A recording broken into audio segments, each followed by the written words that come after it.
Hola, ¿qué tal estáis? Bienvenidos a otro episodio más de Ojuque Podcast, vuestro episodio favorito de Andalucía, yo diría incluso que de España y bien del mundo, porque sí es verdad que estamos recibiendo muchísimas alegrías y sobre todo muchísimas opiniones de muchos de vosotros que nos seguís desde cualquier lado del mundo, y eso de verdad que lo llevamos en el corazón y bien que nos gusta.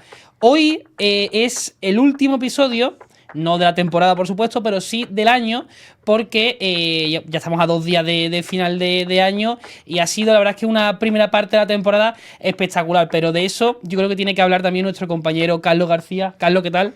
¿Qué tal, Juanma? Pues encantado, tío. Y como tú bien dices, pues a 2 días de acabar el año. A 2 días ya, ¿eh? ¿Quién lo diría, ¿Quién lo diría cuando Se empezamos pasa volando el año, en septiembre, que han pasado los 4 meses, han pasado muchos invitados por aquí, por Ojuque Podcast.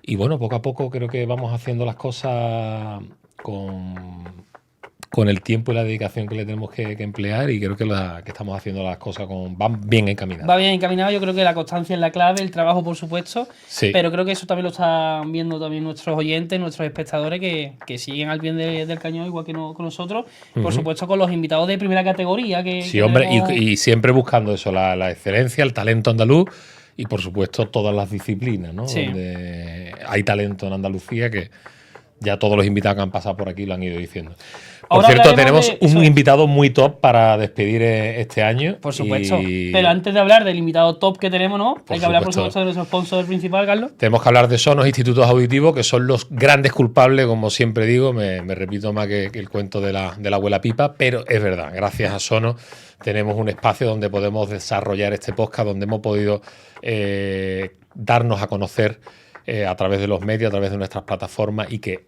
vosotros conozcáis un poquito más de Ojuque Podcast.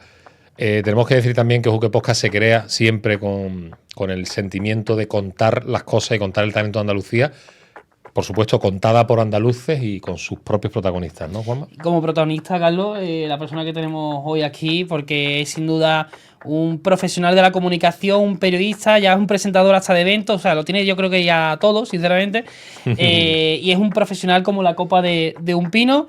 Estamos hablando de un periodista con muchísima experiencia, Carlos, sí, pese a su juventud. Tú lo conoces bastante bien, ¿eh? Yo lo conozco bastante bien, ahora hablaremos y diremos el porqué, pero pese a su juventud, como decimos, un profesional como la copa de un pino con muchísima experiencia. Y bueno, yo creo que sin más dilación vamos a presentarlo porque su rostro yo creo que será bastante conocido. Estamos hablando del periodista Luis Márquez. ¿Qué tal, amigo? ¿Cómo estamos? Muy buenas tardes, chicos, familia prácticamente, porque os sigo, Total, familia ya. Veo Ojuque Podcast, lo consumo, lo escucho. Qué guay. Y es un honor estar aquí con don Carlos y don Juanma. Muy contento de estar en este saloncito tan maravilloso, con este ambiente tan navideño que habéis recreado. A 2 días de despedir el año, que además es un buen momento para sentarse a charlar, porque En familia, ¿verdad? En familia. Y de hacer balance, ¿verdad? De todas las cosas, ¿no? Sí. Estos días son muy reflexivos de lo que viene y de lo que ha pasado. Así que encantado de echar un ratito con vosotros. Oye, además que somos vecinos, porque tú vienes de la SER, que está a escasos metros de aquí de Sono, ¿no? Acabo de salir de la radio, un día más, estamos a prácticamente 50 metros, creo yo, ¿no? Mal contado, en el centro de Sevilla. Y sí, a mí la radio se ha convertido en uno de mis trabajos, en una de mis pasiones, lo era desde hace mucho tiempo, pero ahora me dedico a la radio también, así que la cadena SER, pues imagínate, un sueño hecho realidad para cualquier comunicador, y efectivamente estamos aquí al ladito, así que encantado de ver a mis vecinos. Ya mismo comida de Navidad, ¿no? Es raro. Déjate de comida de Navidad ya está bien, ¿no? Tío? Está bien, ya está. Además que la aplicación para el amigo invisible, que Por no sé cuánto. Queda amigo invisible. Luis, mucha gente pensará que dirá que hace que no está Luis celebrando el Año Nuevo o a punto de celebrar el Año Nuevo en algún país de los que tanto no me ha tocado. Suele frecuentar, ¿no? No me ha tocado nunca. Por suerte, es verdad que en Andaluces por el Mundo, nuestro programa y nuestro gran proyecto de vida, mío en concreto, que llevo ahí casi 20 años, por suerte en Navidad no viajamos.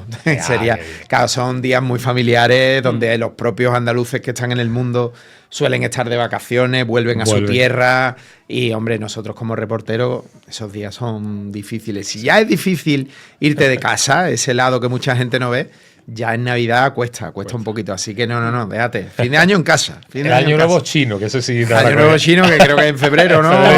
Final de enero. Pero... Me ha tocado en Taiwán, me pilló una vez. Me pilló en Taiwán y toda esa festividad, bueno, que dura varios días, ¿no? También es como una Navidad, digamos. Y es muy curioso, es muy interesante, sí, lo viví allí. ¿Es diferente o a la Navidad que tenemos aquí? ¿O cómo es Sí, eso? a ver, ellos le dedican siempre el año a un animal, ¿no? Es otro, Exacto. no sé si es otro calendario, no recuerdo ahora. Pero bueno, mucho color, mucho ambiente también, mucha calle. Yo recuerdo que me lo pasé muy bien, era muy interesante. A Sí. mí me cogió en Londres un año y es verdad lo que tú dices, mucho color, no tiene nada que ver con la Navidad nuestra o con el Año Nuevo nuestro. Y cómo es muy La típica, ¿no? La serpiente esta que yo, famosa. esa que sale, es muy típica, esa sale. Sí, topicazo, ¿no? Esos topicazos chinos, ¿no? Claro, Topicazo eso chino. es el Belén de ellos. El Belén. Bueno, pues hablaremos, por supuesto, de muchísimas cosas. Ya has adelantado que acaba de salir, como quien dice, de la radio. Vamos a hablar de todo un poco, de andaluces por el mundo. Pero sí, verdad, como siempre hacemos, ¿verdad, Carlos? Que nos gusta empezar por el principio, ¿no? Por ese niño que comenzó, podríamos decir, soñando con ser periodista. No sé cómo recuerdas esos primeros años de Luis Márquez de vida, ¿no? En cuanto a sueños de futuro, es verdad que nunca ha habido en mi cabeza otra cosa que ser periodista. A veces es un tópico de los que nos dedicamos a esto, pero es verdad, ¿eh? Yo era el típico niño que quería ser periodista deportivo en concreto, porque el fútbol ha sido mi pasión desde niño, nada nuevo, ¿no? Sobre todo en la ciudad de Sevilla, ¿no? Que evidentemente es un patrón que se repite mucho. Y mi padre, que era y sigue siendo un apasionado de la radio, me inculcó ese veneno de dormir con la radio ya, ¿eh? Yo con 8 años ya empezaba a dormir con la radio, con un transistor pequeñito, escuchaba las noticias, escuchaba programas de deporte. Me acuerdo que a esa hora, claro, con esa edad no te acostabas a las 12 de la noche para escuchar el larguero, para escuchar la COPE o lo que tocara, Super García en aquella época. Yo me acuerdo del programa de Radio Nacional que era de 8:30 a 10, que era tablero deportivo, creo que era, entre semanas, y es el que escuchaba yo, claro, a la hora de los niños, ¿no? Entonces la radio la he tenido súper presente desde pequeño y por eso siempre me he querido dedicar al periodismo, ¿eh? Mi padre alguna vez me intentó quitar las ganas con la boca pequeña, ¿no? De, oye, ¿no? Ese momento vocacional de, no sé si esto tiene muchas salidas, ¿no? Conozco a no sé quién que no le ha ido bien, tal y cual. Ese miedo, ¿no? Que tienen todos los padres, ¿no? Sí. De que sus hijos encuentren un camino profesional que les dé bien de comer. Y alguna vez mi padre me sugirió el tema del derecho, ser juez y tal, pero nada, eran conversaciones así un poquito light, no nada serio.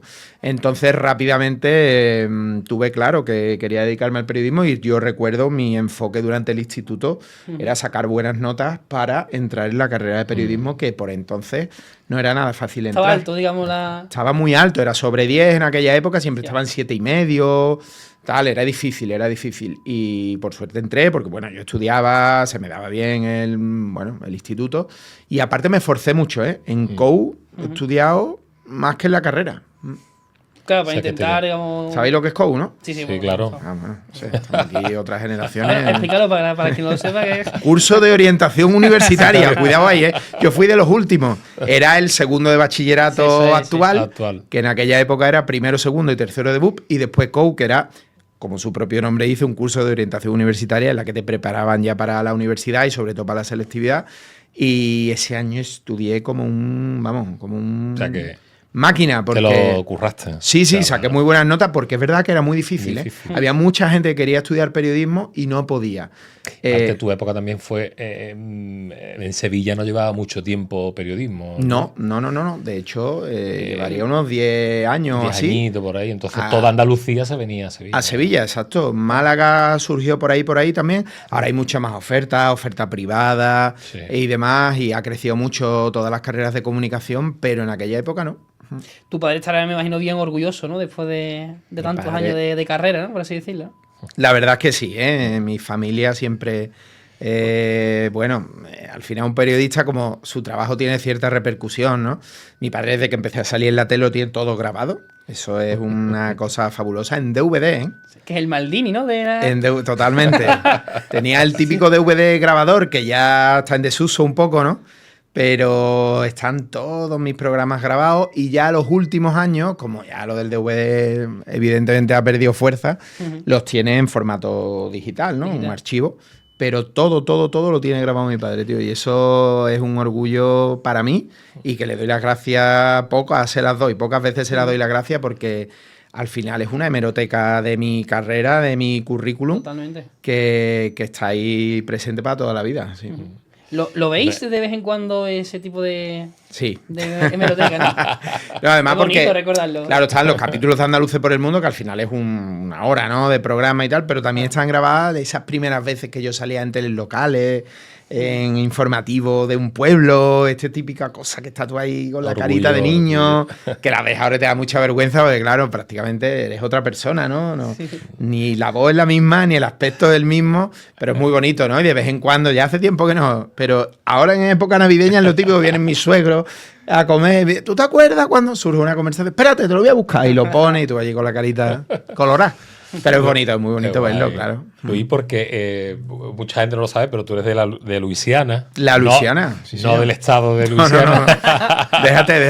Acento inglés no tiene, ¿eh? No, déjate. Que algo tendrá que ver, ¿no? La Luisiana. Creo ¿no? que sí, siempre está ahí la cosa de mi pueblo, la Luisiana, provincia de Sevilla, muy cerquita de Écija. Pegadito a la A4, ¿no? A la carretera. Mi pueblo en teoría y en la práctica, ¿no? No soy historiador, ¿no? Pero fue fundado por Carlos III, aquellas colonias en las que se trajeron alemanes hace un par de siglos, no sé la fecha exacta. Y fundaron la Luisiana, la Carlota en Córdoba, la Carolina en Jaén. Y entonces los nombres, siempre está ahí la cosa de que si los nombres venían de unas hijas del rey o de algún rey. Ahí me baila un poco ya porque hay como varias versiones. Lo que sí te digo que en mi pueblo hay muchas tradiciones alemanas y hay muchos apellidos alemanes hoy día. Hans, Ruger, Hebles. Y hay mucha gente rubia en mi pueblo. Hay genética alemana porque el pueblo se fundó con alemanes. Con alemanes. Entonces, yo no vengo de esa rama, claramente. Mi vida ha ido por otro lado. Luis Márquez García, ¿no? Yo soy Luis Márquez Pineda y mi carita con el tonito árabe yo creo que está clara, ¿no? Venimos de la rama de Al-Ándalus, ¿no? Claramente, no de la rama germana. Pero muy interesante. Y la de Estados Unidos, al final es verdad que todos los nombres de una u otra forma de América Latina y de Estados Unidos vienen de la conquista y de aquellos años y tal. En Estados Unidos depende de la parte del país, viene también del origen latino, ¿no? Entonces, el estado de Luisiana en concreto, pues supongo que algo tendrá que ver. Es curioso, ¿no? Porque ahora me estoy acordando de las curiosidades, ¿no? Que se dan también en los pueblos. Por ejemplo, en Corea del Río, muy famoso el apellido Japón. Por esos japoneses que vinieron a Corea y se asentaron en su momento en el municipio. Es decir, que es curioso las características, ¿no? Las curiosidades también que se dan en los diferentes pueblos de la provincia. Y muy bonito, además, muy bonito. Juanma, que un apellido, digamos, haya hecho que perdure esa historia, que probablemente se hubiera olvidado en su día si no se hubiera consolidado el apellido Japón.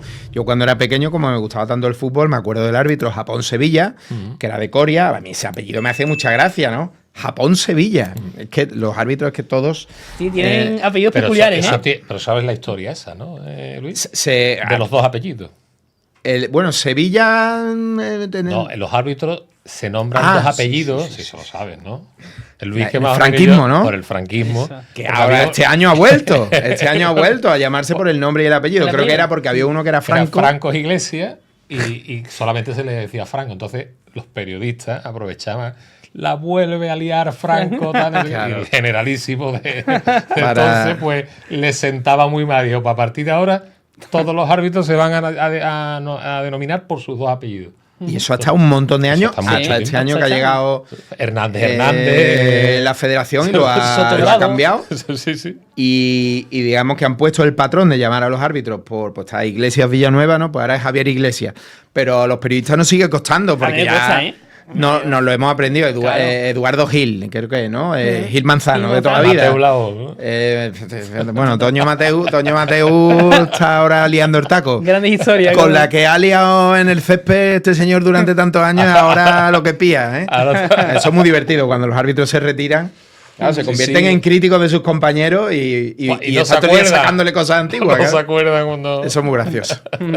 Bueno, Luis, al final tú creces en la Luisiana, entiendo, ¿no? Bueno, yo he dado muchas vueltas, tío. Yo en la Luisiana estuve un año nada más, fíjate, porque mis padres eran jóvenes, tenían 20 y tantos años cuando me tuvieron y ya empiezan a trabajar fuera y tal. Vivimos un par de años en Córdoba, luego nos vinimos a Sevilla, me he criado por el Aljarafe, entre Castilleja de la Cuesta, que estuve unos años, y Mairena del Aljarafe, que ahora es mi lugar de residencia y desde los 8 años viví ahí con mis padres. Luego dimos un saltito a Cádiz también. Yo mi adolescencia la pasé en el puerto de Santa María, en Valdelagrana, porque mi padre trabajaba en la editorial Santillana. Ya está jubilado, editorial del Grupo Prisa, además. Ahora trabajo en la SER, Grupo Prisa. Sí, totalmente. No tiene nada que ver una cosa con la otra, pero fíjate, hemos compartido empresa de una u otra manera. Pues a mi padre lo cambiaron varias veces en la editorial de puesto, de provincia Por y la tal. zona, claro. Y entonces me movió mucho, tío, la verdad. Y eso enriquece, ¿eh? Sí. Es un reto mudarte, ¿eh? Cuando eres un niño. Yo creo que eso a mí me ha marcado, fíjate, y me ha dado capacidad de adaptación a muchas situaciones que ahora pongo en práctica a nivel profesional y a nivel personal, ¿no? Al final, cuando tienes que empezar de cero, yo recuerdo empezar en colegio incluso con el curso empezado, que eso marca, ¿eh? De cambiarte de Muchísimo. colegio cuando ya ha arrancado el año me pasó un par de veces. Y, ostras, es duro, ¿eh? Es duro. Es verdad que a los 2 días te adaptas, pero es duro. Es importante eso que has dicho, Luis, porque ahora viendo tu trayectoria profesional, tu trayectoria y tu proyecto con Andaluces por el Mundo, realmente es un poco, te ha servido de mucho, ¿no? Porque el viajar, conocer tantas culturas, tantos países, es como empezar de nuevo, ¿no? 100%, tío. O sea, y es te decir- prometo que esta reflexión no me la había hecho en mi vida. Pero ahora sí. repasando un poco, que me he mudado mucho, creo que sí, que lo he te ha puesto en servido práctica, para claro. decir, bueno, hoy estoy en... Ten en cuenta, yo recuerdo en cuarto de GB, ¿no? Tiene 9 años recién cumplidos, yo los cumplo en septiembre. Yo recuerdo que me mudé de Castilleja a Mairena y el ser nuevo, además creo que empecé más tarde en ese colegio, eso ya no me acuerdo bien. O no sé si eso fue en séptimo cuando empecé en el puerto. Pero el hecho de llegar cuando lleva al colegio 15 días, no es lo mismo que llegar el primer día. No. Ya se ha hecho el grupito, tú eres el nuevo, estás más señalado. Y recuerdo esos cambios, ¿no? de colegio. He estudiado en 3 colegios diferentes, en 2 institutos. Son 5 centros diferentes. Hay gente que empieza en un colegio y se va a la universidad sin salir de ahí. Entonces, esos 5 cambios son 5 retos, ¿eh? Con diferentes edades, de niños, adolescentes, etcétera. Y sí, hacer nuevos amigos, obligarte a empezar de cero. En el momento se sufre un poco, pero después se agradece un montón esa capacidad de adaptarte a un montón de situaciones nuevas, ¿eh? Tú al final entiendo que agradeces a tus padres también que hayan ocurrido esas cosas. Que lo digo porque a mí también me pasó más o menos igual. O sea, en febrero me cambié de colegio, fue en febrero, y tendría yo 10 añitos. Y yo en su momento no lo veía. Era un drama, ¿verdad? Era un drama. Y ahora siempre lo digo, yo creo que es la de las mejores decisiones de mi vida que han hecho mis padres. Te han puesto frente a un reto que tú has tenido que superar sí o sí. Sí o sí. A base de, bueno, pues de tener ciertas habilidades sociales, la resiliencia, ¿no? Que se utiliza tanto ahora esa palabra. Más resiliencia que poner a un niño de 9 o 10 años en un sitio con toda la gente nueva y en un grupo ya formado. Sí. Esa capacidad de integrarse que no siempre es fácil, ¿eh? Y, en fin, que ya sabemos, ¿no? Los procesos, los grupos, en fin. Cuesta a veces, depende del carácter de cada uno, depende de cómo sea el grupo. En fin, nos podemos poner aquí a filosofar sobre el tema, pero sí. es un reto siempre, ¿eh? Sí. Cualquier cambio, y cuando eres niño, más todavía, pero a la larga se agradece. Porque un viaje es un reto, ¿eh? Sobre todo Un viaje es un reto, sobre todo con una cámara, tío. Pero cuando te vas de turismo, sí, tienes un reto, también hay nervios, también hay dudas, pero bueno, no tienes presión, por llamarlo de alguna manera. Pero cuando vas a grabar, sí, porque nosotros en Andaluces por el Mundo vamos 2 personas solamente a grabar, el cámara y el reportero, y hay 1000 problemas que solucionar. Tenemos un equipo, evidentemente, que está en Sevilla, de redacción, de producción, que nos pone las cosas ese apoyo, ¿no? Siempre. Claro, bastante fáciles ya antes de ir y durante, pero al final tú estás allí, cuchillo en boca, como digo yo, en la selva de la calle, porque tu oficina es en la calle. Puede que un día llueva sin parar, puede que otro día tienes, no sé, en un país, digamos, conflictivo, problemático, que tienes unos planes que saltan por los aires. Y entonces hay 1000 problemas que solucionar que estás tú solito con el cámara ahí. Hablaremos, por supuesto, ahora de todo eso porque me parece fascinante, ¿no? Pero sí es verdad que me gustaría seguir el eje cronológico, por así decirlo, de esta historia, Luis. Tú al final lo has comentado, te encanta el periodismo desde chiquitito, es lo que te apasionaba, querías estar 100% y ser periodista. Te metes, ¿no?, en la carrera de periodismo y dime la verdad, ¿eras el típico chulito en la clase o eras el típico que al final destacabas para bien y demás? ¿Cómo fue eso? O sea, no sé, digamos, el típico chulito de No. soy aquí el... No, Como nunca. como tú no eras. Yo creo que no, nunca he sido líder de grupo. No sé si vas por ahí. Nunca he sido el que más destacaba de la clase en cuanto a carisma, carácter, etcétera. Siempre he sido sociable, siempre he sido amigo de todos, siempre me he llevado bien con todo el mundo, pero nunca he sido el cabecilla, nunca he sido el que más destacaba. No. Y si eso es chulito. Es que me estaba diciendo y se me estaban midiendo la cabeza a otros, claro. Por eso me río. Más ligona.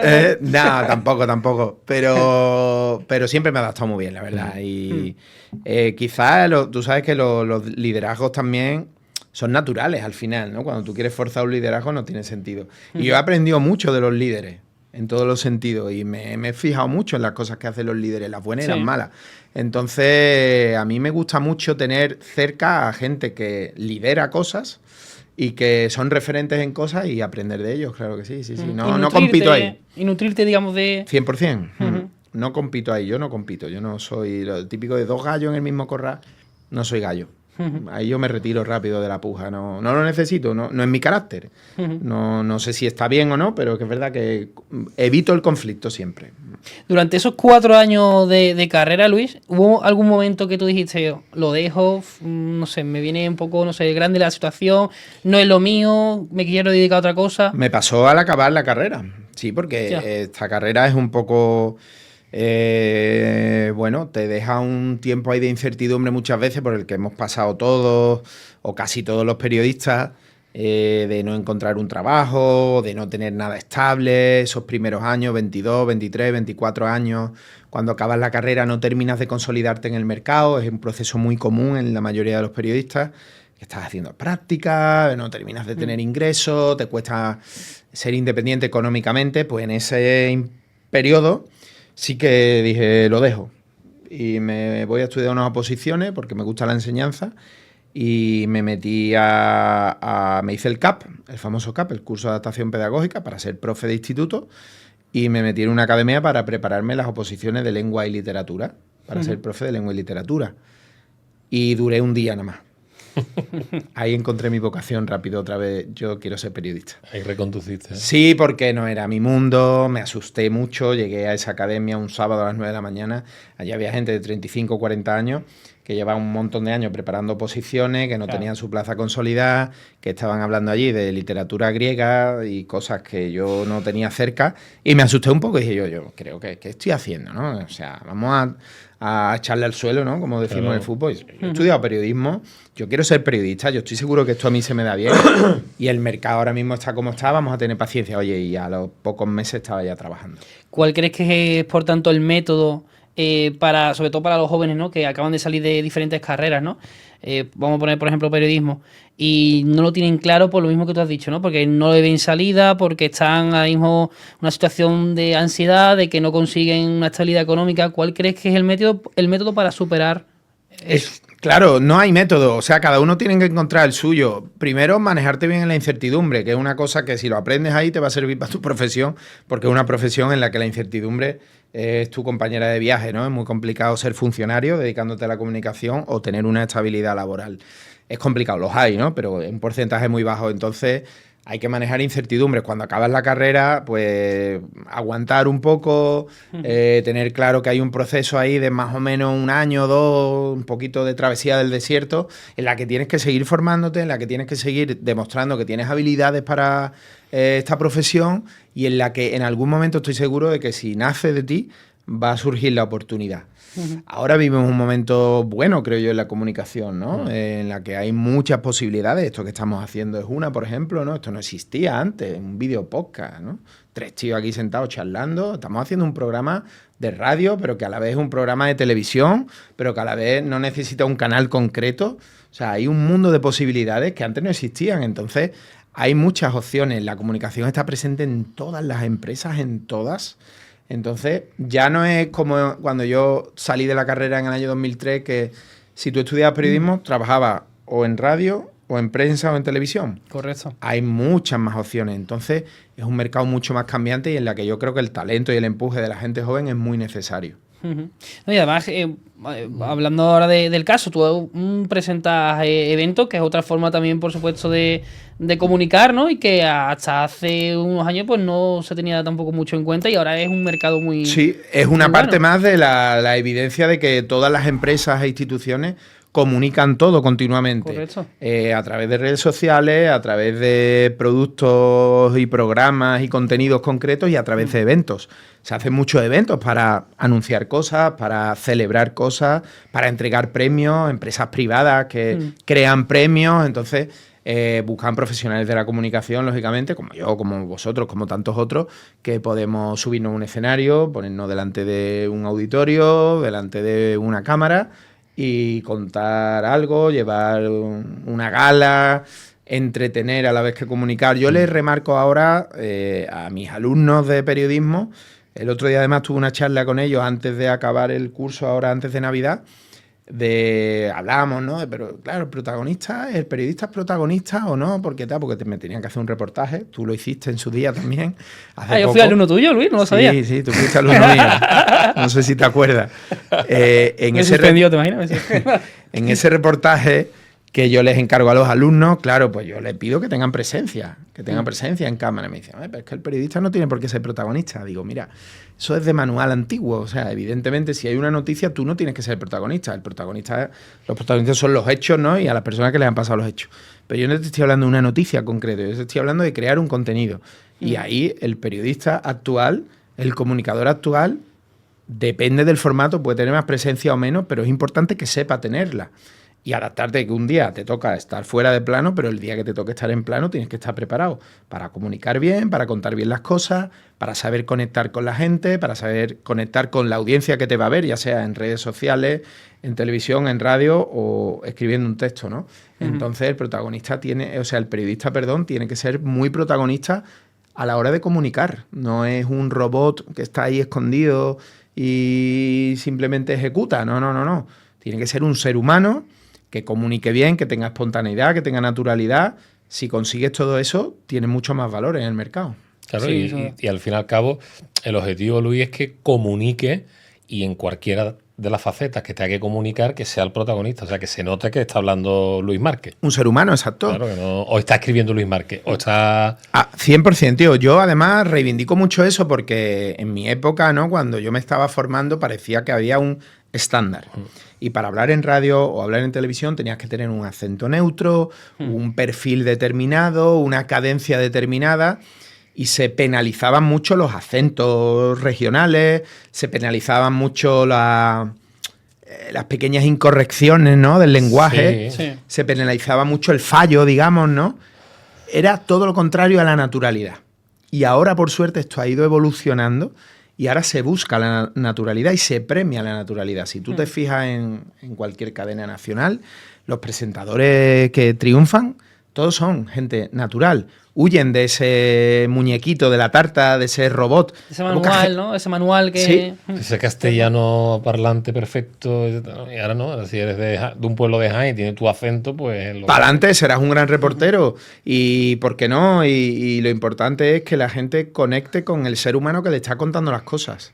Yo eso lo tengo clarísimo, yo lo pongo en práctica y no significa que hablemos de cualquier manera, por supuesto, no significa que le perdamos el respeto al lenguaje, al diccionario, ni mucho menos, pero oye, que no es lo mismo que te cuente las cosas un robot o una máquina que te los cuente un ser humano, ¿no? Y además también otra cosa importante, Luis, Que desde por mi punto cierto, de vista. odio, perdona Luis, Juanma, que odio los vídeos esos de TikTok que te lo va leyendo, ¿sabes?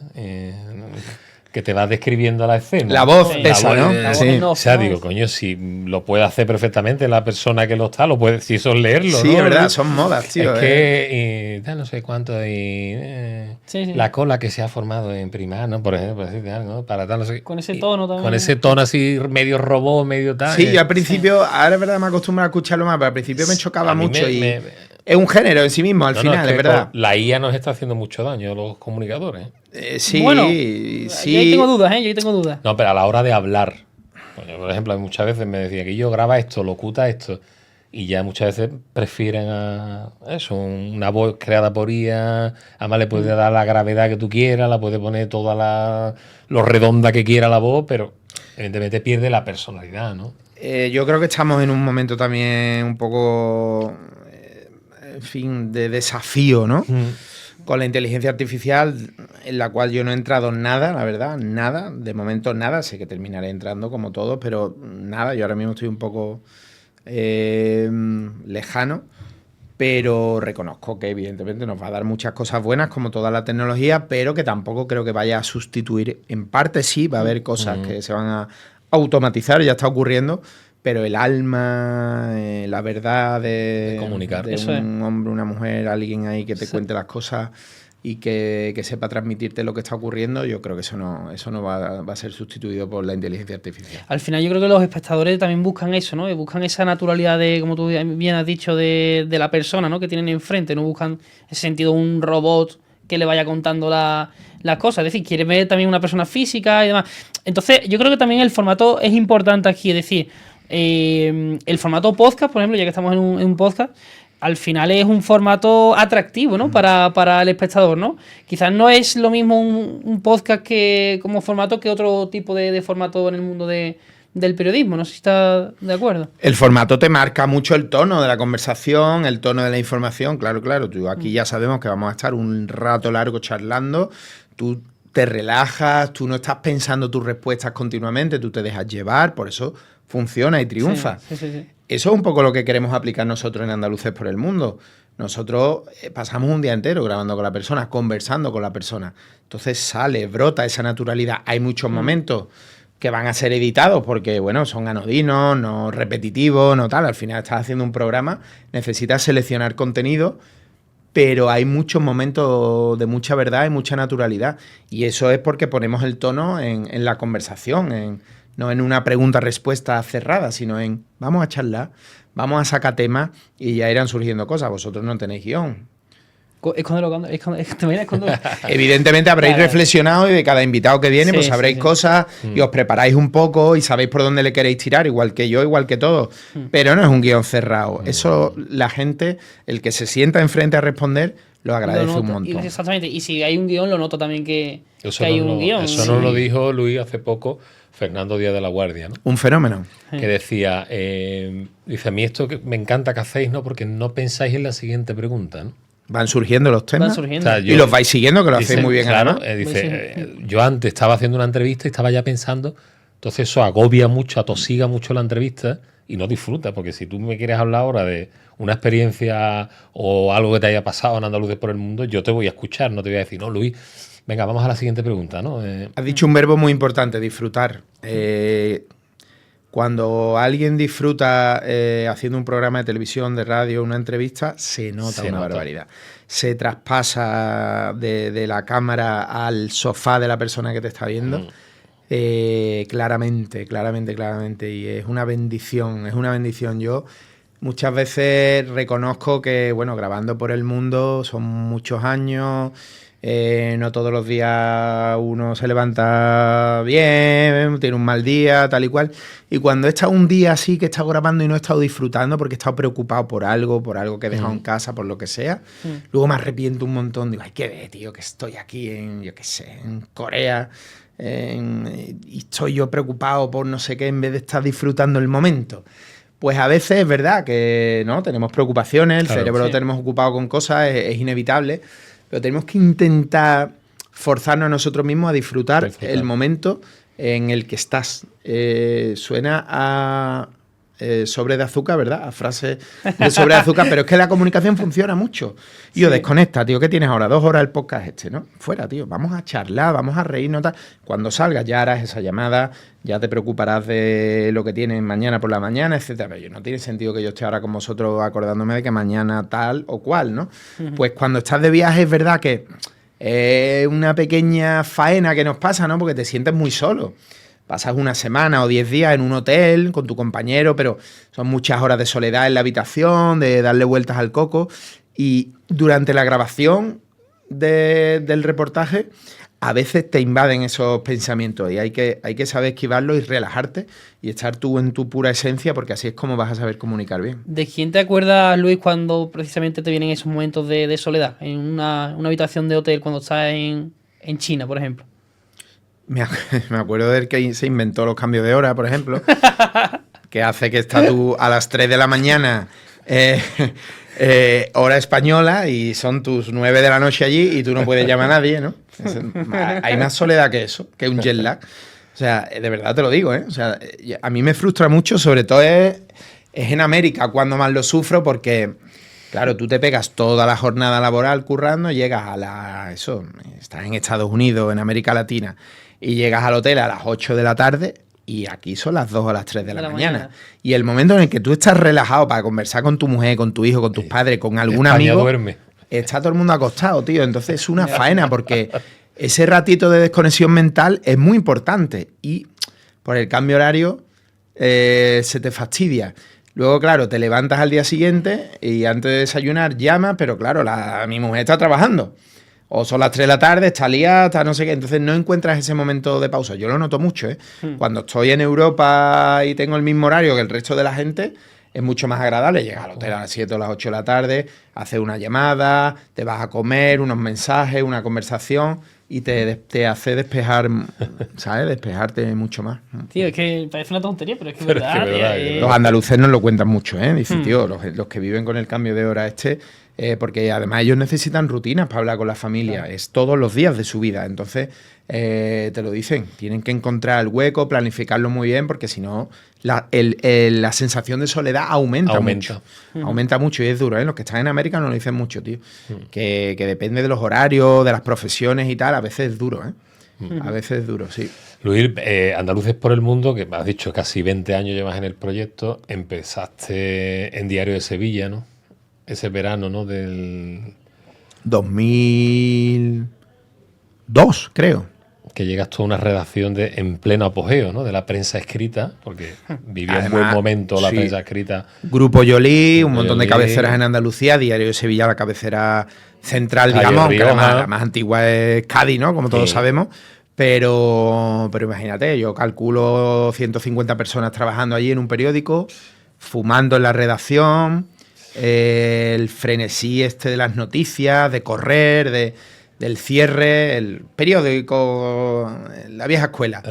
Ahí aprendí yo, y es una maravilla. Llamar mucho por teléfono. Era una pasada, ¿no? A mí me da mucha nostalgia, ¿eh? Pues no lo he vivido, me hubiese encantado vivirlo. Yo me divertía mucho y aprendí mucho de aquella redacción de deporte maravillosa, que, bueno, son todos grandes profesionales y amigos.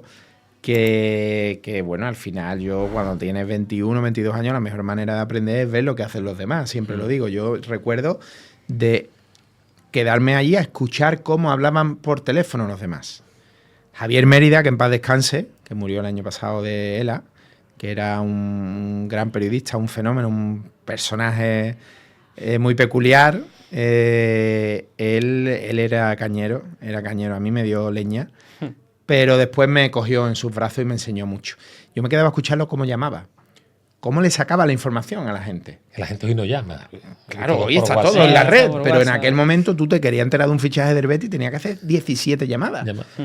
Y llamar a uno, llamar al representante, llamar al club, llamar al de prensa del club, llamar a un periodista de Brasil que te cuenta no sé qué, que te da el teléfono del primo del futbolista que va a sacar billete de avión. Así se salían los fichajes. Yo recuerdo el fichaje de Martín Palermo por el Betis. ¿Os acordáis? Hombre, claro. Sí. Hace años ya. Se enteran ahí en Diario de Sevilla y no lo había dado nadie, que la exclusiva era un valor al alza para vender al periódico al día siguiente. Si tú conseguías taparlo todo hasta la publicación del periódico al día siguiente, ese día te hinchabas a vender. Claro. Entonces era muy importante. El fútbol en Sevilla vendía periódicos lo más grande. Y se enteran allí los compañeros, ¿no? Con sus contactos, sus agentes, sus cosas, se enteran de que Martín Palermo, que era una estrella, venía al Betis, de la selección argentina y tal. Vino, es verdad que aquí no triunfó, pero bueno, en el momento del fichaje. Un banderbal. Y me mandan a mí al Hotel Ciudad de Sevilla, allí en Manuel Siuró, ¿no? Allí al lado del hospital, que era donde el Betis tenía un poco una de sus bases, ¿no? De operaciones. Y me mandan con un fotógrafo a cazar a Martín Palermo porque les había llegado el chivatazo que llegaba por la noche. Sí, tarde, 10 de la noche, tal. Entonces, con la prisa de hay que sacar la foto para el periódico del día siguiente. Y lo cazamos allí, le hicieron la foto, salió la portada y Martín Palermo ficha por el Betis y tal igual. Yo, mi mérito cero, mi mérito fue acompañar al fotógrafo. La noticia era creo que era de Paco Pepe Ortega, director de deporte, que ahí sigue. Creo que fue suya, no recuerdo bien. Pero a mí esas cosas me flipaban, tío. Era un mundo detectivesco, ¿no? De película, de se ha enterado, no digas nada, yo qué tal, pum, ven por aquí y tal. Entonces yo aprendí un montón ahí, aprendí mucho a eso, a cómo tratar a la gente, cómo enterarte de las cosas. Al final nosotros siempre nos dedicamos a hablar con otras personas, ¿no? Y en esa conversación, según sea nuestra actitud, vamos a conseguir nuestro objetivo o no, ¿no? Entonces aprendí un montón de habilidades ahí, sí. ¿Qué entrevista te marcó en esos inicios, Luis? Que ahora digas tú, pues le hice una entrevista. Yo le tengo mucho cariño a una que le hice a Sergio Ramos, que estaba en el juvenil del Sevilla y había debutado con el Sevilla Atlético. Y por eso era el reportaje. El reportaje. Era un niño que era muy bueno, que era muy fuerte, que ya iba con la selección sub-16 española. Y le hice una entrevista muy, muy, muy chula, que tengo el recorte guardado, ¿sabes? Con un aparatito en los dientes, con la melenita, con un balón así en la nariz, ¿sabes? Como jugando. Y recuerdo mucho esa entrevista, tío, que yo era muy niño, ¿no? Entonces fue por teléfono, lo llamé, me contó varias cosas y se me olvidaron cosas. Luego te ponías a escribir y dices, no le he preguntado, no sé qué. Y lo volví a llamar y otra vez, tío, te cogía el teléfono y te lo contaba. Claro, eran otros tiempos. Ahora con un futbolista eso es más complicado. Bueno, Sergio ahí todavía no era, evidentemente, no era ni profesional, aunque ya sabía todo el mundo. Todo el mundo sabía que era la gran promesa de la cantera del Sevilla. Pero esa la guardo con mucho cariño por todo lo que ha sido Sergio después, ¿no? Claro. Tanto, bueno, para el Sevilla, para el Madrid, para la selección española. Al final un periodista tiene que tener picardía para sacar la información, ¿no, Luis? Picardía es un elemento muy importante. Además creo que en Andalucía la manejamos muy bien, ¿no? Esa picaresca, un poquito, una mezcla perfecta entre un poquito de mala uva y un poquito de hojana, ¿no? Que la trabajamos mucho aquí. Y sí, cuando necesitas una información hay que ganársela. Somos comerciales ahí, ¿eh? Claro. Comercial necesita vender, pues tú como periodista necesitas vender tu burra para que te cuenten cosas. Sí, eso es muy divertido. Hablan otros compañeros, Luis, de, por ejemplo, deportivos a nivel nacional, de que aquí en Sevilla lleváis todos muy bien. O sea, que mantenéis amistad de años todos los periodistas deportivos. ¿Así de tan real? Sí, yo es verdad que del periodismo deportivo me salí pronto y ejercí muy poco, 3, 4 años solamente. Pero sí, cuando los veo a los compañeros de prensa deportiva, claro, a mí me da mucha alegría porque además representan en mi vida un momento muy bonito, ¿no? Esos 20 años, esos comienzos, me lo pasaba muy bien con ellos. Y sí, yo tengo la sensación, ahora que comparto redacción con Manolo Aguilar, Santi Ortega, Fran Ronquillo, Florencio Ordóñez, que son auténticos referentes, que los que yo escuchaba cuando era adolescente, pues sí, yo creo que todos se llevan muy bien. Y además es maravilloso porque tienen tantas anécdotas y tantas batallitas que cuando se ponen a hablar de fútbol y de cosas antiguas, a mí me flipa porque yo que me acuerdo de todo porque soy un poquito fatiga del tema, me encanta escuchar las batallitas.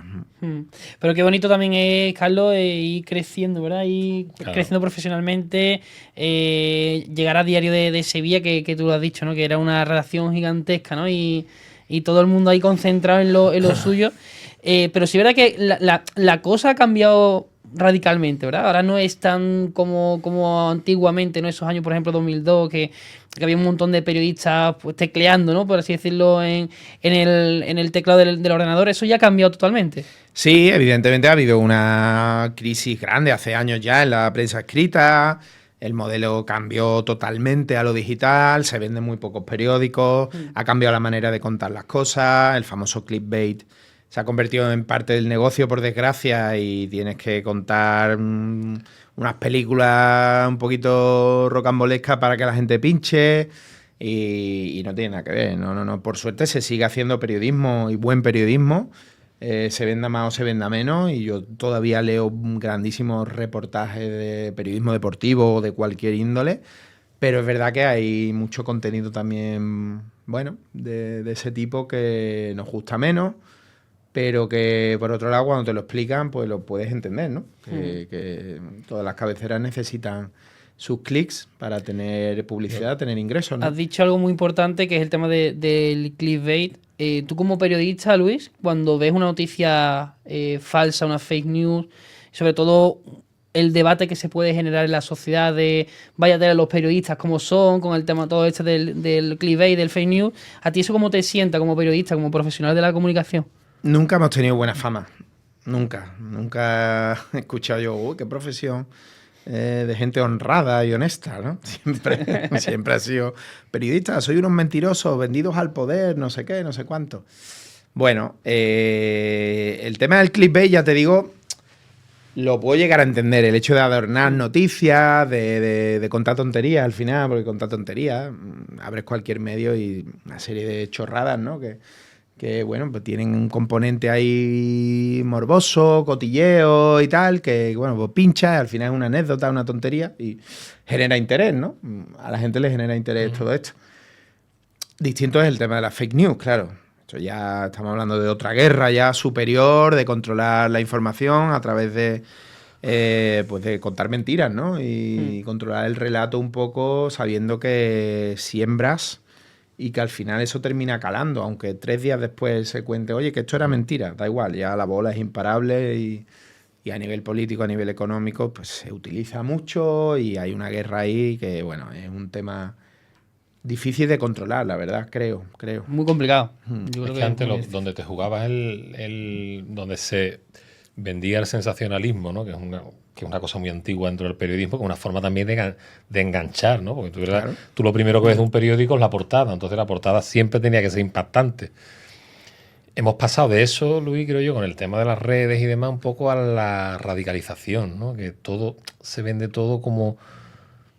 incluso se falta el respeto, ¿no? Un poco se falta continuamente, tío. O sea, y por ya lo si propio... tú tienes que llamar lo que sea a un personaje, a un político, tal, es que da exactamente igual. Lo puedes escribir, lo puedes poner, ¿no? Pasa en el Congreso mismo, entre los políticos a veces se falta el respeto. El tú más, ¿no? El tú más que se dice, ¿no? Y los propios periodistas, yo he visto a periodistas hacer cosas que 10 años antes no lo hubieran hecho en la vida. A periodistas, digamos, perder su prestigio profesional porque el personaje se lo ha ido comiendo y terminan siendo unos ultras, ¿no? Unos hooligans.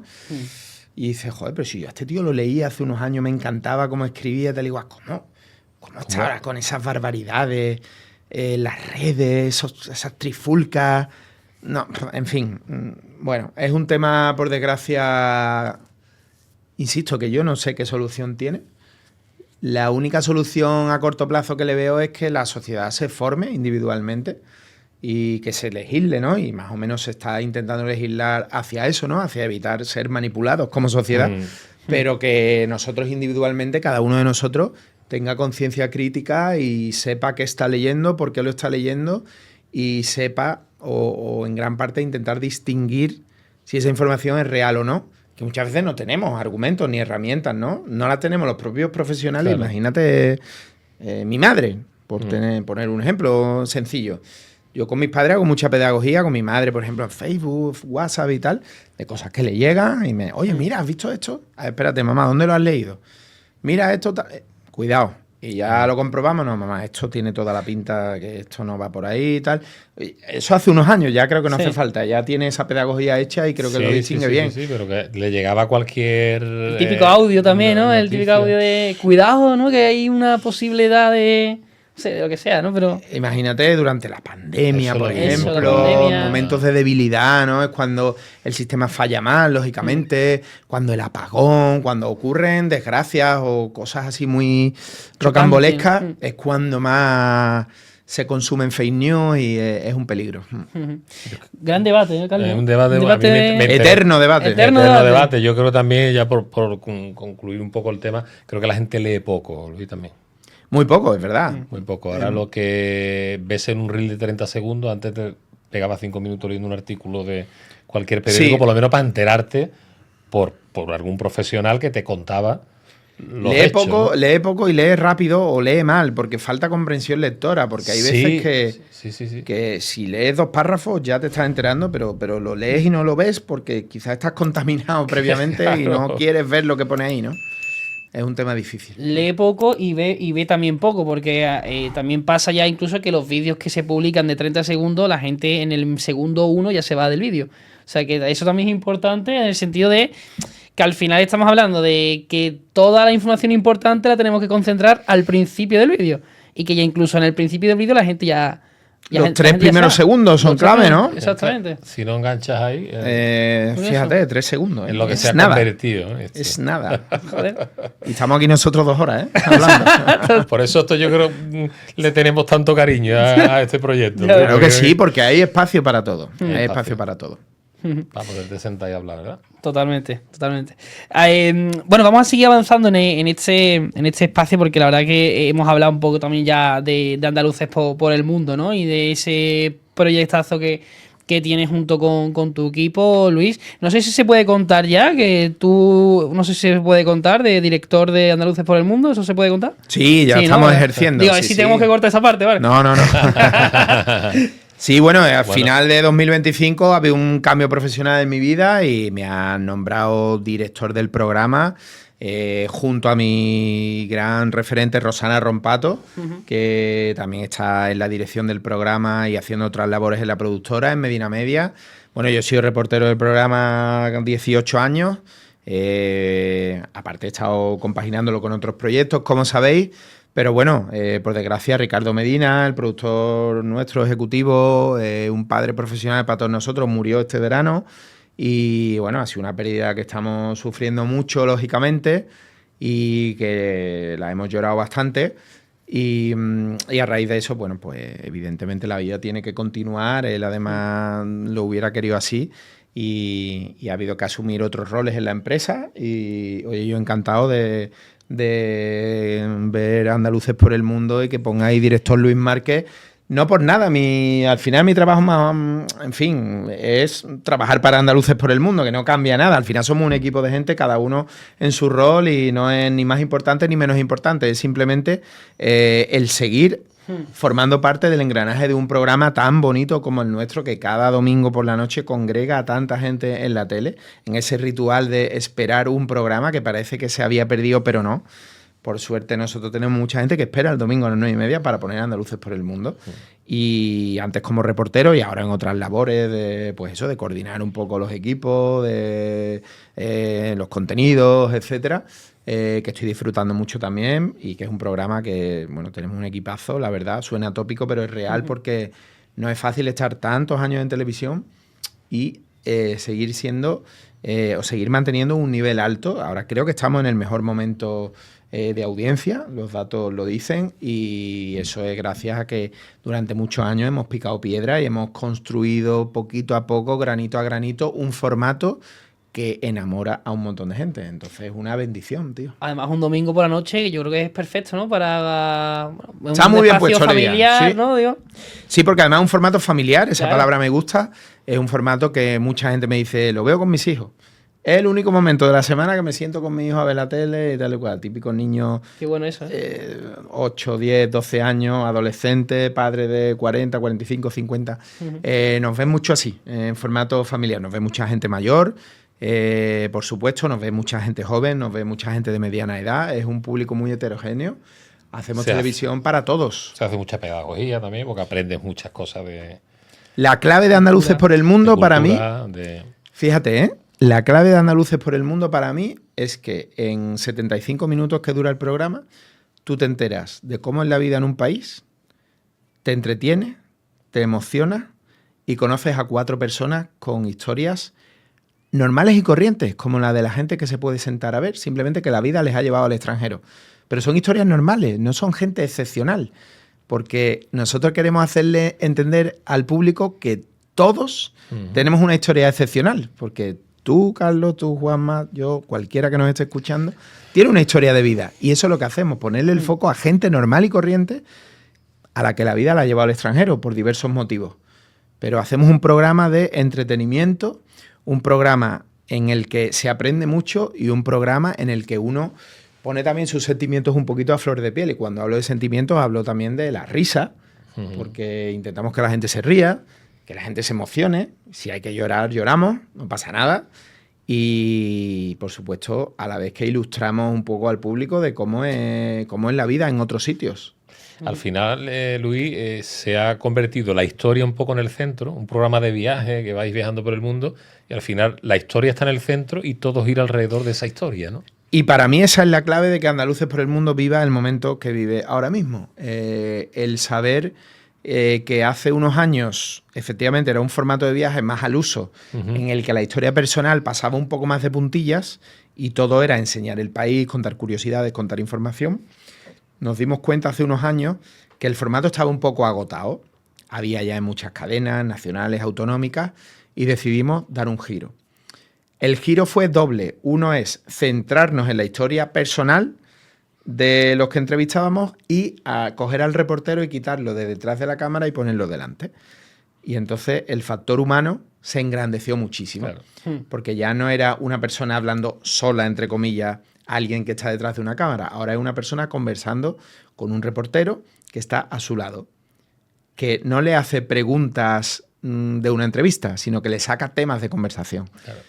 Y convierte la conversación efectivamente en ese momento de relajación, de naturalidad, de espontaneidad, donde la gente está cómoda, a gusto y te cuenta su historia así. Es lo que hemos dicho antes, al final, Luis, ¿no? El hecho de que el periodista también sea el protagonista de la historia, digamos, ¿no? De que forme parte, por así decirlo, de ese círculo. Nosotros somos emisarios de los andaluces.